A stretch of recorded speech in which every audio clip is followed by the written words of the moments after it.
आखिर वो लोग कौन हैं जिन्होंने कुरान का इनकार किया। तो this is the day 12 of understanding Quran in the most easiest way. कल हमने सूरह बकरा का 10th रुकू डिस्कस किया था और आज हम देखेंगे सूरह बकरा का 11th रुकू।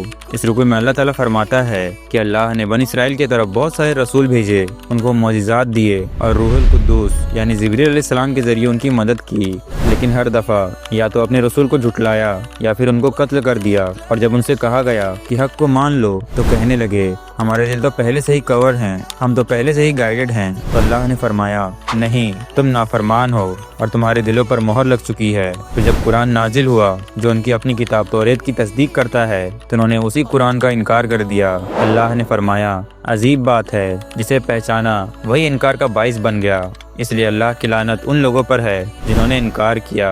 ये लोग कहते हैं हमें सिर्फ वो किताब चाहिए जो हम पर नाजिल हुई हो। बस हसद और जिद की वजह से उन्होंने अपने पास आने वाली रोशनी को रिजेक्ट कर दिया।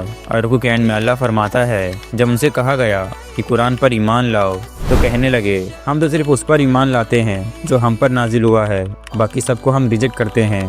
जबकि वही कुरान उनकी अपनी किताब तौरेत की तस्दीक करता है। तो ये तो सूरह बकरा का 11th रुकू और कल इंशाल्लाह हम डिस्कस करेंगे सूरह बकरा का 12th रुकू। So make sure you follow and subscribe. तब तक के लिए अल्लाह हाफिज़।